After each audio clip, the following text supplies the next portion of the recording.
Muy buenos días, redes sociales. Qué lindo que estamos juntos en esta preciosa mañana de día domingo. Si nos estás viendo en vivo en este instante o probablemente lo veas después, estamos en este precioso tiempo en donde estamos haciendo dos servicios. Y si vienes por acá a San Ramón y no tienes una iglesia donde congregarte, si vives por acá, pues acá te estamos esperando. Acá hay un lindo grupo a las 9 de la mañana y hay otro grupo a las 11 de la mañana donde nos estamos bendiciendo todos juntos. Como decía Patti, que por cierto aquí miraste tu teléfono y te llevaste el mío. Ok, hacemos un cambio, Lo reconozco porque aquí tiene ella a dos lindas chicas. Bueno, vamos a iniciar con este precioso tiempo de bendición en donde estamos en la segunda parte. Estamos en la segunda parte de la serie que estamos teniendo. Así es que yo quiero que busques en la Escritura el capítulo 9 de la carta a los Hebreos.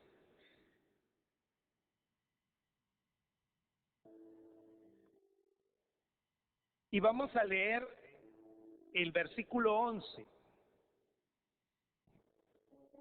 Hebreos 9:11. Dice la Escritura: pero estando ya presente Cristo, sumo sacerdote de los bienes venideros, gracias, por el más amplio y más perfecto tabernáculo, no hecho de manos, es decir, no de esta creación.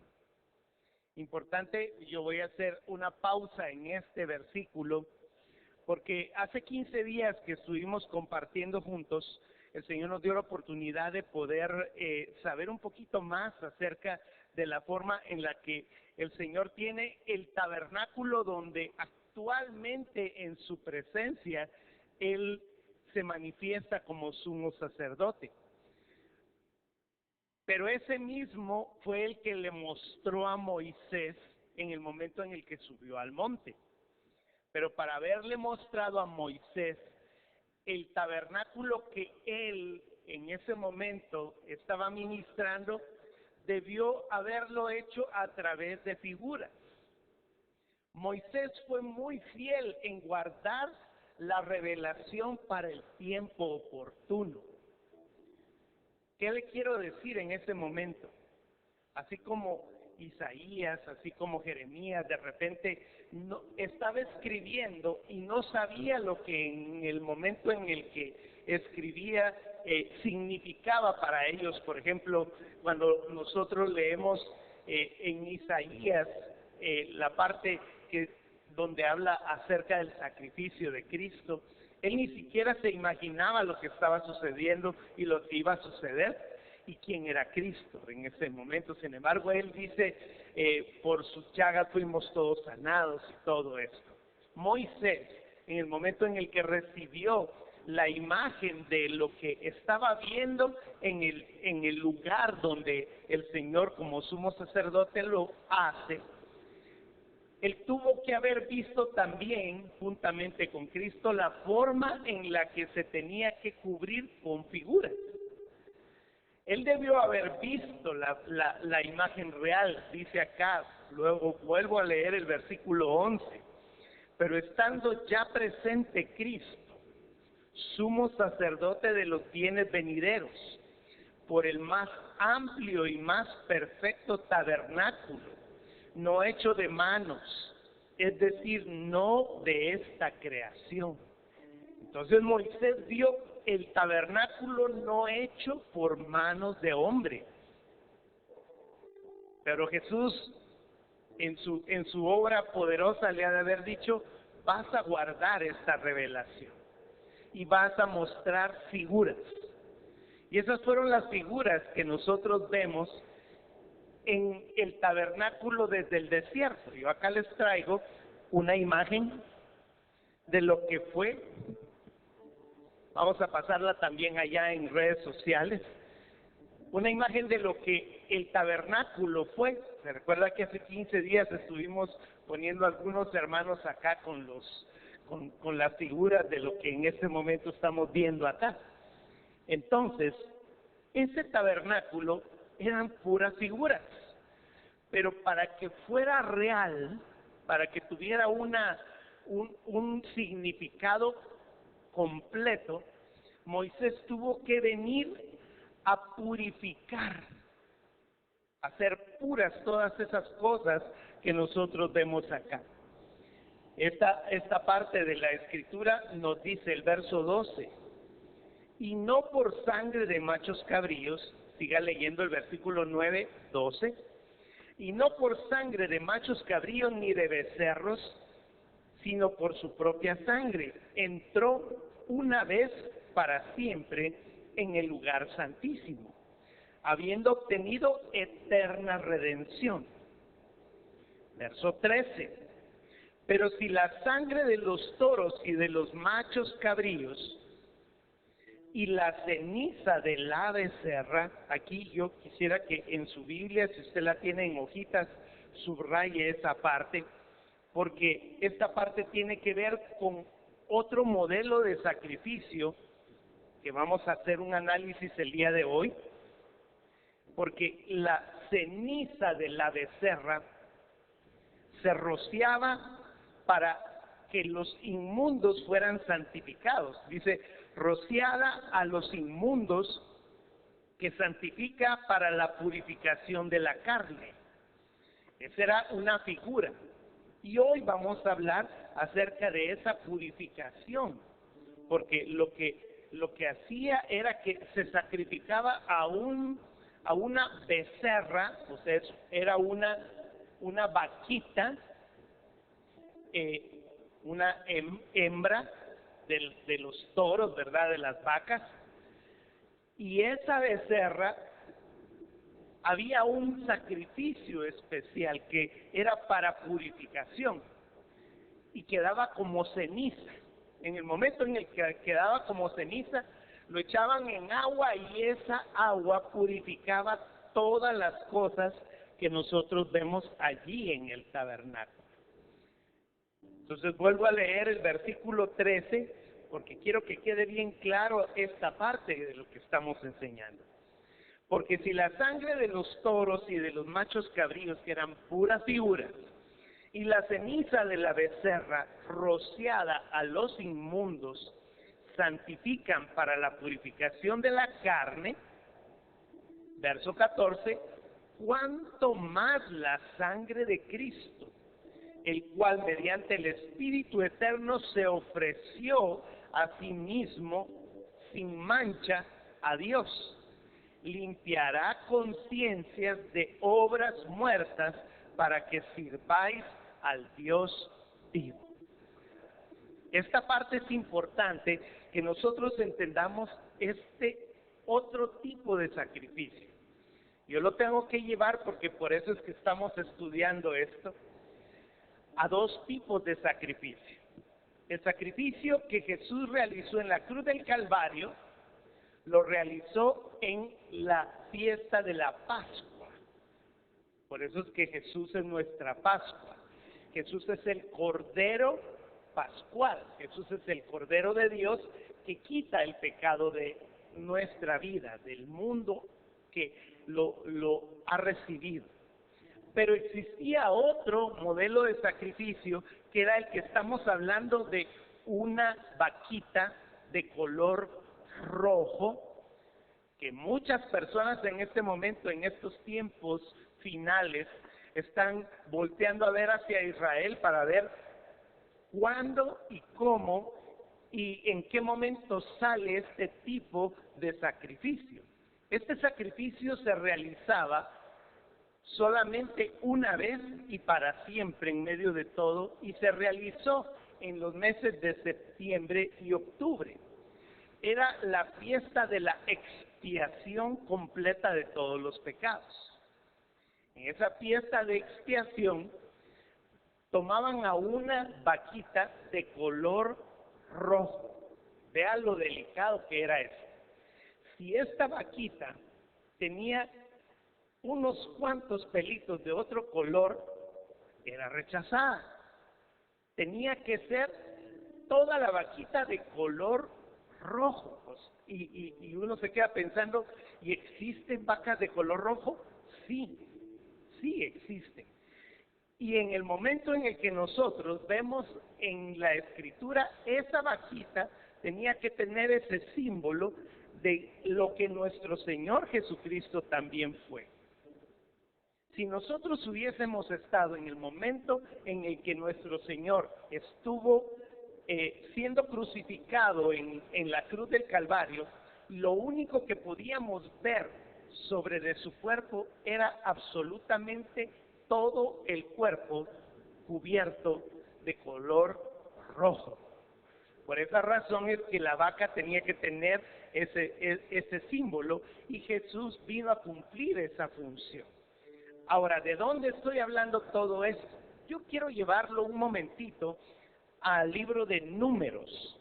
Vaya a Números, en el capítulo 19, versos del 1 en adelante. Dice, Jehová habló a Moisés.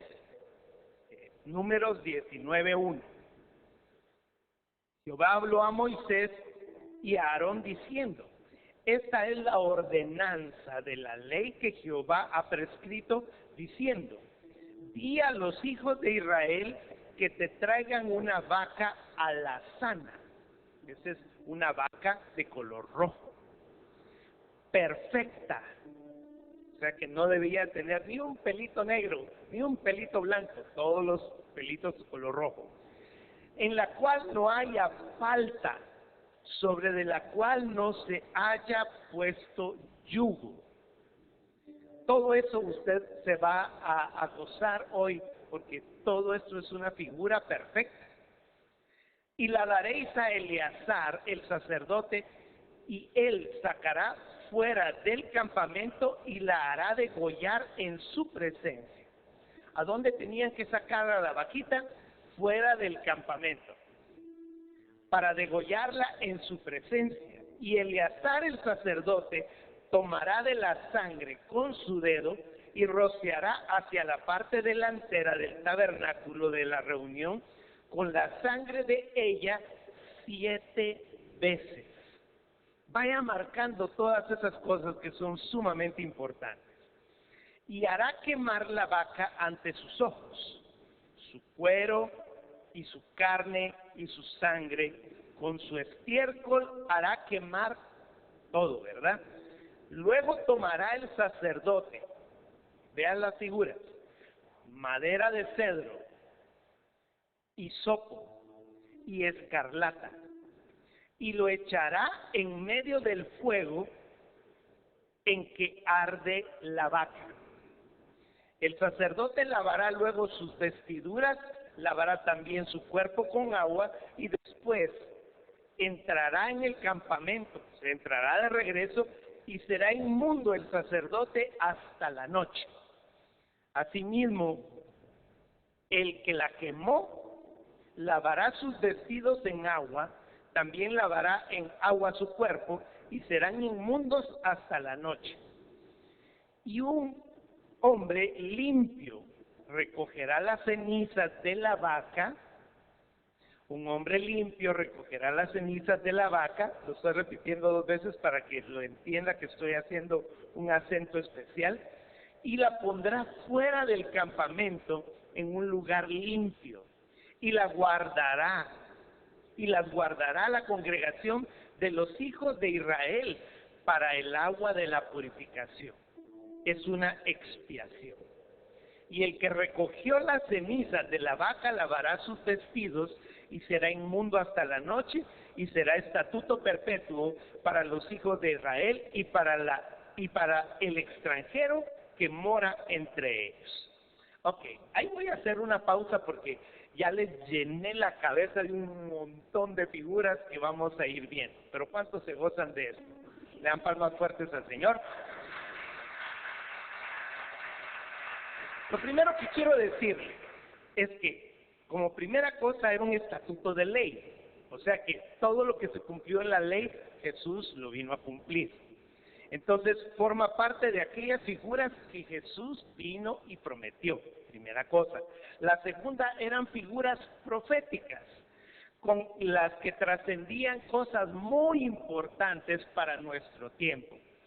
El primero, que ya lo expliqué, la vaca roja, que simboliza el pecado completo sobre de ella.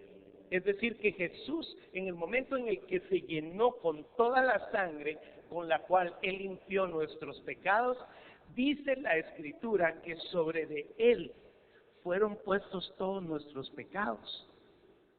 O sea que de Él no quedó nada, sino que lo único que tenía dentro de sí era todo el pecado de todos nosotros. Usted puede imaginarse lo tremendo que ha de haber sido ese momento para nuestro Señor Jesucristo.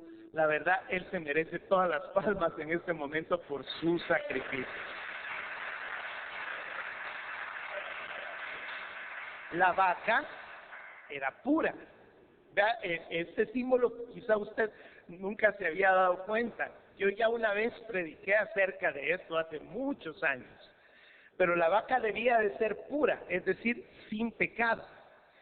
Otra característica es que no debería de haber tenido yugo, sin yugo. Es decir, que no era esclava del pecado.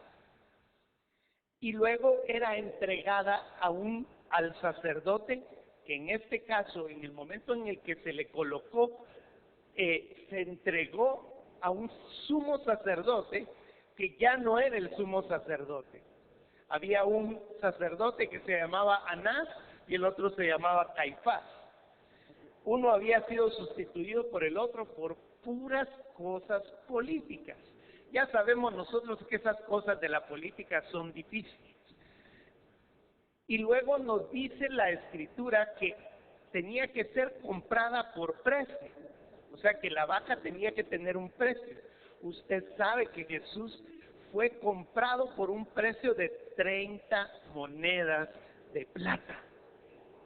Era el precio por el cual se tenía que comprar a un esclavo. Y nuestro Señor Jesucristo fue pagado por ese precio. Obviamente nosotros, en el momento en el que recibimos su redención, no lo hicimos por un precio de 30 monedas. Fue con su sangre y Él redimió todos nuestros pecados con su sacrificio. Amén. Y luego, sacrificada delante del sacerdote. Obviamente la figura es fuerte, porque allí estaba Anás y Caifás delante de la circunstancia del sacrificio y ellos vieron cómo Jesús fue sacrificado. Ahora, la figura del fuego y del holocausto era parte del acto de redención que ocurría en la figura, pero que nuestro Señor Jesucristo también vino a cumplir. Porque vea las características que aparecen allí. Yo le dije, la primera cosa es que debía estar dentro de lo que se quemó madera de cedro. Usted sabe que nuestro Señor Jesucristo fue crucificado en una cruz de cedro. La Escritura nos habla de que el madero con el cual fue el Señor sacrificado fue con madera. Independientemente de que haya sido con cedro o no cedro, fue una madera y eso representa la cruz. Y luego nos dice que había que colocar en el mismo sacrificio hisopo. Yo voy a pedirte que vayas a Juan en el capítulo 19, verso 29, que nos dice: y estaba allí una vasija llena de vinagre, entonces ellos empaparon en vinagre una esponja y poniéndola en un hisopo, se la acercaron a la boca. O sea que el hisopo que estaba allí es el hisopo que hizo que Jesús bebiera el último momentito en el vinagre. Y cuando Jesús hubo tomado el vinagre, dijo: consumado es. ¿Por qué razón estaba diciendo consumado es? Porque allí estaba la figura de ese de ese hisopo con el cual era limpiada la famosa vaca alazana. Y la última de las cosas que aparece allí es el escarlata. Usted leyó que decía madera de cedro, hisopo y escarlata. Escarlata, vayamos a Mateo, en el capítulo 27, verso 28. Nos dice, y desnudándole, le echaron encima un manto de escarlata, y pusieron sobre su cabeza una corona tejida de espinas y una caña en su mano derecha. E hincando la rodilla delante de él, le escarnecían diciendo, salve rey de los judíos. ¿Por qué? Porque el manto que le pusieron en escarlata era el manto que simbolizaba a un rey. Pero en el momento en el que se lo pusieron, ellos ni siquiera se estaban imaginando que estaban cumpliendo toda una palabra profética, simbólica. Qué tremendo todo esto, ¿verdad? Le da palmas al Señor por eso. Yo le voy a seguir diciendo, pero lo que quiero es que usted admire la parte de la escritura que estamos viendo en este momento. También dice que el sacrificio de la vaca no tenía que ser dentro del tabernáculo. La tenía que sacar del tabernáculo y tenía que ser sacrificada fuera del campamento. Yo no sé si usted recuerda todo lo que ha leído en la escritura, pero cuando Jesús fue condenado, le pusieron la cruz, él cargó la cruz y en el momento en el que la llevó, lo sacaron del campamento, lo sacaron de la ciudad y lo llevaron hacia el monte de la Calavera, que quedaba en la parte de arriba, cerca del lugar en donde estaba efectuándose el sacrificio ritual. O sea que es como que Jesús en este momento estuviera en esta posición desde la cruz del Calvario y estuviera viendo así como está en la pantalla y acá, desde lejos, todo el tabernáculo, atrio, lugar santo y lugar santísimo. Entonces, fuera del tabernáculo debía de ser sacrificada y dice la Escritura que la hará degollar. Ojo, el sacerdote no la sacrificaba. Yo quiero que vaya de regreso al versículo número 3. Estamos hablando de Levítico, capítulo 3, verso 3. Dice, luego ofrecerá del sacrificio de paz como ofrenda encendida a Jehová la grosura, perdón, estamos hablando de números, ¿verdad? Yo estoy en Levítico. Perdón la equivocación. Números capítulo 19, verso 3, nos dice, y la daréis a Eleazar el sacerdote, y él la sacará fuera del campamento y la hará degollar en su presencia.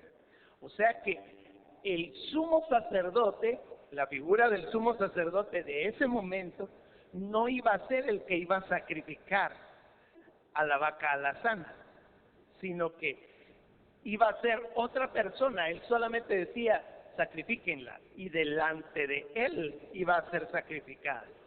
Es la misma figura que sucedió con Jesús. Anás y Caifás, principalmente Caifás, que él era el sumo sacerdote de aquel momento, mandó a decir, soldados romanos, vayan y sacrifíquenla. Y ellos fueron los que la sacrificaron. No fue el sumo sacerdote. Es decir, que él iba a hacerla degollar, pero no la iba a sacrificar él, cumpliendo también la palabra profética. De todo lo que se está cumpliendo en ese momento. Ahora, yo ya expliqué esta parte. Caifás, por más que en ese momento estaba revestido con con la vestimenta sacerdotal, él ya no era el sacerdote. Él mismo se había descalificado. ¿Se recuerdan que yo expliqué eso ya una vez? Cuando nosotros vemos Levítico 21:10. Vayamos rápidamente, Levítico 21:10. Me estoy dando el lujo de leer todas estas citas porque esta enseñanza es específicamente para que usted entienda todo esto. El sumo sacerdote entre sus hermanos, sobre de cuya cabeza fue derramado el aceite de la unción y fue consagrado para llevar las vestiduras, no descubrirá su cabeza ni rasgará sus vestidos. Lea la última parte y repítala conmigo. No rasgará sus vestidos. ¿Y qué fue lo que hizo don Caifás en el momento en el que estaba delante de Jesús? Lea Mateo capítulo 26, Mateo capítulo 26, verso 65, nos dice: entonces el sumo sacerdote rasgó sus vestiduras, diciendo: ha blasfemado, ¿qué más necesidad tenemos de testigos? Aquí ahora mismo habéis oído la blasfemia. Delante de Jesús se descalificó como sumo sacerdote. ¿Y quién era el único que quedaba como sumo sacerdote en ese momento? Que era un sacerdote según el orden de Melquisedec. Le cedió en la posición y le dijo: yo, ser humano, no puedo hacerlo. Tú eres el sumo sacerdote según el orden de Melquisedec, y le entregó al que iba a hacer el sacrificio para ser sacrificado. Le da palmas fuertes al Señor.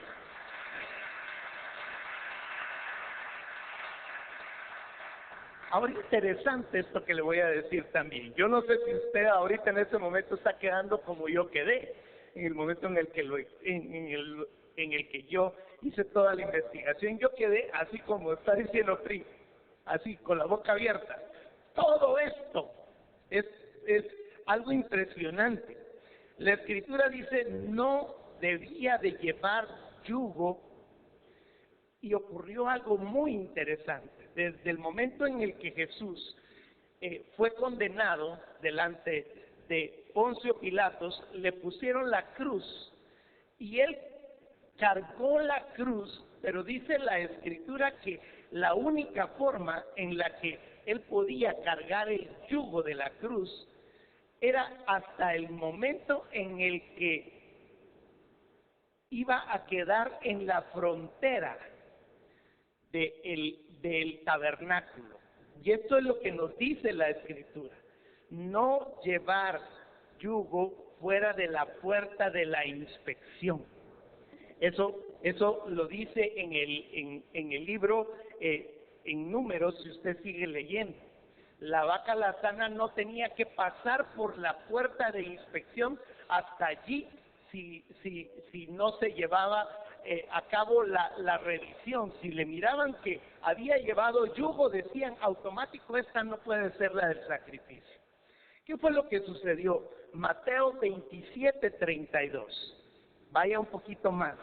Mateo 27, verso 32, nos dice: cuando salían, hallaron a un hombre de Cirene que se llamaba Simón. A este obligaron a que llevase la cruz. Dice uno: qué cosa más impresionante. Jesús, en el momento en el que iba a llegar a la puerta de la inspección por la cual Jesús salió para ir a ser sacrificado, en ese momento Jesús cae, y entonces agarran a un fulano y le dicen: vení para acá, vos vas a seguir llevando la cruz. Porque el sacrificio no podía salir de allí con un yugo. Impresionante, porque el Señor permitió que hasta eso se cumpliera. Gloria a Dios. Si le va a dar palmas, le va a dar a Él, ¿verdad? Regrese nuevamente a Números, en el capítulo 19 donde estamos.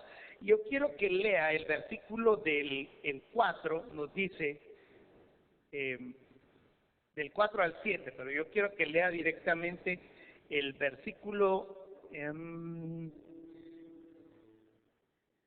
versículo 4, solamente. Y Eleazar el sacerdote tomará de la sangre con su dedo y rociará hasta la parte delantera del tabernáculo de reunión con la sangre de ella 7 veces. tengo que decir varias cosas que tienen que ver con el símbolo profético. La primera es que nosotros sabemos que la gran tribulación tardará 7 años. Son 7 periodos de tiempo los que nuestro Señor nos está hablando del periodo de tiempo desde el momento en el que el hombre vino a la tierra hasta el momento en el que se termina el sacrificio. Llevamos en este momento, según el calendario judío, casi cerca de los 6,000 años. Es decir, que solo falta un milenio para que se cumpla la totalidad de esta palabra profética. Falta un solo milenio. Y ese milenio es el milenio de la promesa en la que nuestro Señor Jesucristo debe de venir y reinar durante 1000 años para que la palabra profética se cumpla en su totalidad. Otro detalle importante es que según lo que yo investigué y según lo que nos dice alrededor de la historia, solo habían ocurrido 6 sacrificios de vacas alazanas. La séptima y la última es la que en este momento se tendría que llevar a cabo cuando el pueblo de Israel comience a levantar el tercer templo. Cuando sea ese momento, ellos están preparando a la séptima vaca alazana. ¡Wow! Uno se estremece porque en este momento ellos están buscando el espacio de tiempo para reconstruir el tercer templo. ¿Por qué estamos diciendo el tercer? Porque en el momento en el que se levantó el primer templo, ese templo fue destruido. Luego vino Nehemías y Esdras y levantaron el segundo, que es en el que nuestro Señor Jesucristo vino a ofrecer el sacrificio. Obviamente nosotros vemos que en Esdras, Nehemías, en el profeta Ageo, dice que apenas si era como una cosa rara el segundo templo, y en el tiempo en el que los Herodes estuvieron reinando, ellos levantaron un lujo de templo. En realidad lo que hicieron fue remozarlo, como que de repente usted venga y diga, vamos a echarle una pintadita, le vamos a poner azulejos, le vamos a poner a su casa. Es una remodelación. Ese es el segundo templo. Y ese segundo templo fue derribado en el año 70, en el momento en el que estamos leyendo la carta a los hebreos. ¿Cuál es el tercer templo? Lo que dice la Escritura en la palabra profética de Ezequiel. Usted se va a tomar el tiempo, si usted quiere hacerlo, y lea en esa parte, busque el tercer templo de la palabra en Ezequiel, y usted va a encontrar la forma en la que el pueblo de Israel en este instante está tratando de buscar el volver a reconstruir el templo. Entonces, estas marcas de las 7 veces, rociará 7 veces, implica toda esta palabra profética que le acabo de decir. ¿Se goza en el Señor por eso? Le da palmas al Señor por esta parte. Vea lo que sucede. Ya esta es la última parte y todavía tengo 10, 15 minutos. Estoy súper bien.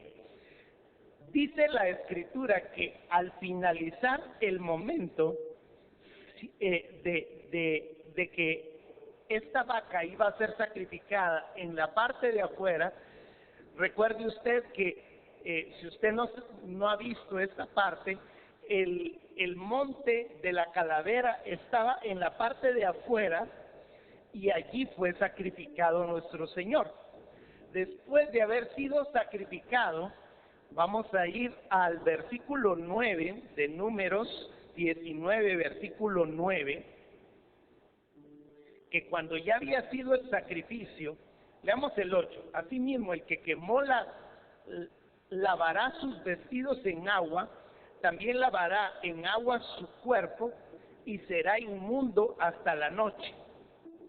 Ahora el verso 9, y un hombre limpio recogerá las cenizas de la vaca y las pondrá fuera del campamento en un lugar limpio, y las guardará la congregación de los hijos de Israel para el agua de la purificación es una expiación. Yo lo voy a colocar acá. Aquí está el monte de la calavera, y en ese momento, cuando Jesús dijo, consumado es, y él murió, dice la Escritura que hubieron un par de varones muy especiales. El primero aparece en Mateo capítulo 27, versos 57 al 60, nos dice: cuando llegó la noche, vino un hombre rico de Arimatea llamado José, que también había sido discípulo de Jesús. Este fue a Pilato y pidió el cuerpo de Jesús. Entonces Pilato mandó que se le diese el cuerpo. Verso 59. Y tomando José el cuerpo, lo envolvió en una sábana blanca y lo puso en su sepulcro nuevo, que había labrado en la peña, y después de hacer rodar una gran piedra en la entrada del sepulcro, se fue. ¿Qué fue lo que sucedió? Aquí estaba el monte de la calavera, lo único que tenían que hacer era agarrar a Jesús, el cadáver que en ese momento era Jesús, lo bajaron, y si usted investiga, debajo del monte de la calavera queda el lugar exacto donde es el sepulcro oficialmente. Es decir que la parte de la Escritura que habla acerca de ese hombre que tenía que ser limpio, que iba a recoger las cenizas y las iba a colocar en un lugar limpio, también estaba siendo cumplida una palabra profética. Dice la Escritura que en Juan, verso 19, Juan, el Evangelio de Juan, verso 19, capítulo 19, verso 39. También Nicodemo, el que antes había visitado a Jesús de noche, vino trayendo un compuesto de mirra y de aloes, como 100 libras. A mí me impresiona esto, porque a Jesús le dieron un tratamiento de mirra y aloe. Su cuerpo fue bañado en 100 libras de mirra y aloe. Esto es impresionante, porque lo que hicieron fue preparar a Jesús para que Él fuera nuestro sacrificio resucitado. Gloria a Dios por esto. En la figura de la vaca lazana agarraban la ceniza y la echaban en agua para que se convirtiera en un líquido con el cual todos los impuros iban a ser rociados y quedaban purificados. Y usted dirá, ¿y eso qué significa? La mezcla con agua fue algo muy importante, porque ellos recogieron las cenizas, o sea, colocaron a Jesús en su lugar, y la mezcla con agua a partir del tercer día es un símbolo de nuestro bautismo. Porque vea lo que hizo Jesús con las cenizas que quedaron. Jesús, en el momento en el que murió, ahí estaba totalmente lleno de sangre y totalmente irreconocible. El cuerpo de Jesús no necesitó que le removieran esa piedra para poder salir. Yo siempre doy esta enseñanza en el momento de los bautismos, porque nosotros en la escuela entendimos que el mundo visible está dividido en 3 reinos. A ver si se acuerda usted. El reino animal, el reino vegetal y el reino Mineral, muy bien, para los que estudiaron. No estudié para el examen, me va a decir usted. Ok. Animal, vegetal y mineral. Ok, entonces, esa piedra que colocaron sobre para que quedara sellada la tumba, ¿a qué reino pertenece? Al reino mineral. Ok. ¿Y el agua a qué reino pertenece? Al reino mineral. Son dos figuras. Cuando Jesús salió, atravesó la piedra. Nunca había oído eso, Ricardo. Ok, los que no lo habían leído o visto, vaya usted a a Mateo. Mateo, capítulo 28, versos del 1 al 6. Pasando el día del reposo, al amanecer del primer día de la semana, vinieron María Magdalena y la otra María a ver el sepulcro. Síganme la secuencia. Iban María y la otra María a ver el sepulcro. En el momento en el que iban caminando hubo un terremoto porque un ángel del Señor descendió del cielo y llegando removió la piedra y se sentó sobre de ella. ¿Me está siguiendo la secuencia? Su aspecto era como de relámpago y su vestido blanco como la nieve, y de miedo de él los guardias temblaron y se quedaron como muertos. Vea lo que dice el ángel. Mas el ángel respondiendo dijo a las mujeres: no temáis vosotras, porque yo sé que buscáis a Jesús, el que fue crucificado. Verso 6. No está aquí, pues ha resucitado. Como dijo, venid y ved el lugar donde fue puesto el Señor. O sea que el ángel comenzó a temblar. Llegó el ángel, removió la piedra y les dijo: vayan a ver allá adentro, ya no hay nada. O sea que Jesús no necesitó que el ángel le removiera la piedra para salir. Ahí no dice la escritura, entonces el ángel removió y Jesús salió corriendo. No. Lo que dice la escritura es que el ángel removió la piedra y les dijo: ya no hay nada ahí adentro.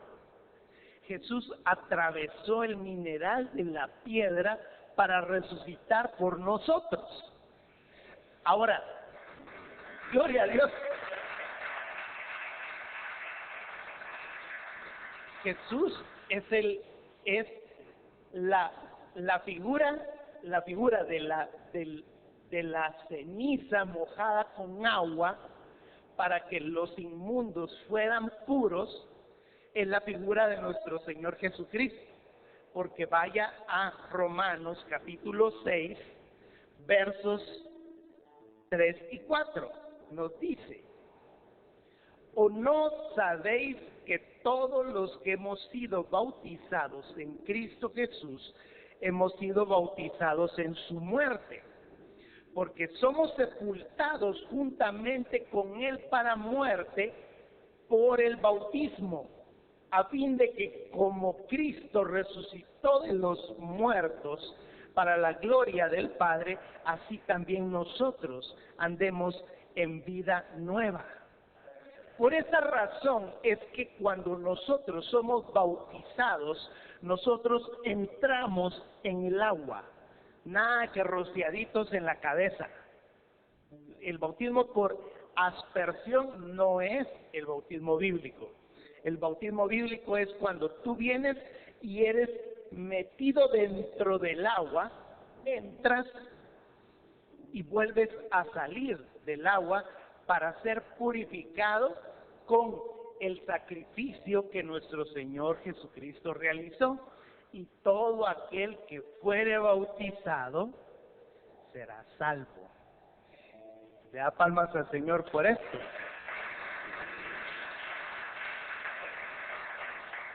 Colosenses es la última cita que le doy. Colosenses 2:12 nos dice: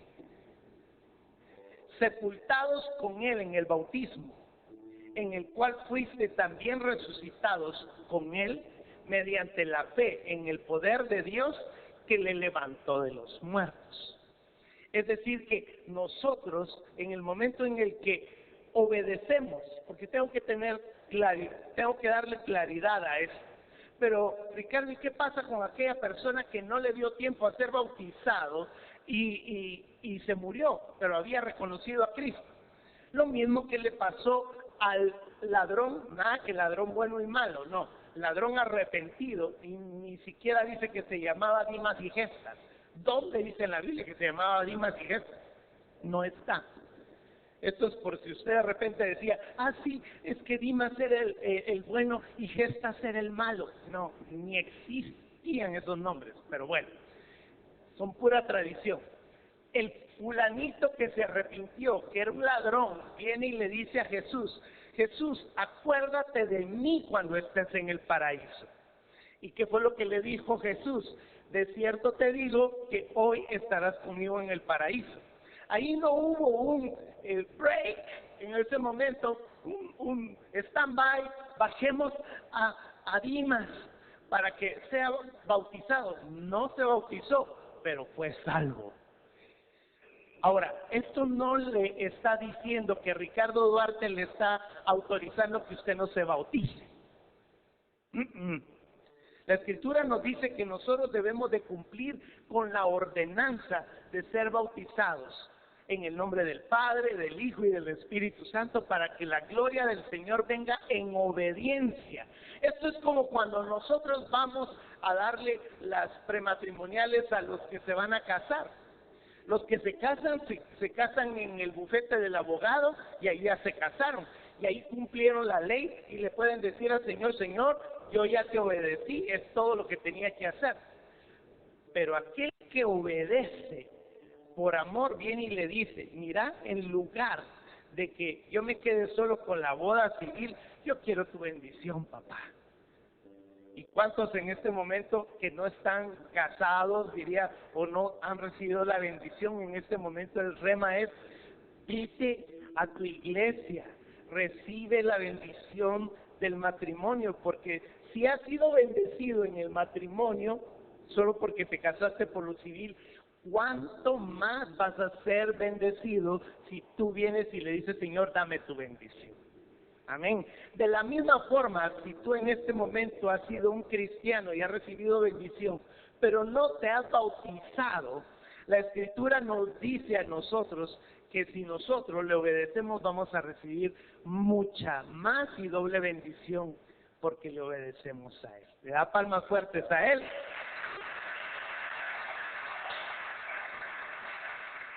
Por lo tanto, yo hoy quiero finalizar, ya no me da mucho más tiempo para hacer otra cosa, pero yo quiero llamarte a la atención a decir, qué tremendo lo que el Señor hizo por nosotros. Fue el Cordero de Dios que fue sacrificado, nos dio la oportunidad de Él morir por nosotros, pero a la vez también Él cumplió con el sacrificio de la vaca alazana número 6. Porque fue la última vaca alazana, la del sacrificio, en el momento en el que el Señor permitió que en el número 6, que es el número de hombre, número 6, en la palabra de Apocalipsis, estuviera siendo cumplida la función de que Él también nos purifica a través de su sacrificio. ¿Le da palmas fuertes al Señor?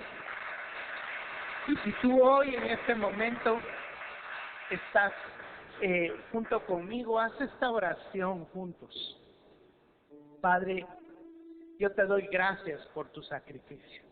Gracias por que tú moriste en la cruz del Calvario, pero también fuiste a la tumba y resucitaste al tercer día para traer la purificación de mi vida con la impureza de la que yo estaba y me has hecho puro en tu presencia.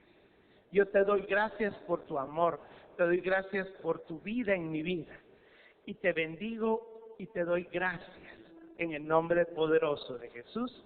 Amén. Le da palmas fuertes al Señor. redes sociales, muchas gracias por haber estado con nosotros. Los bendecimos y nos vemos para la próxima semana. Hasta la siguiente. Bendiciones. Y los que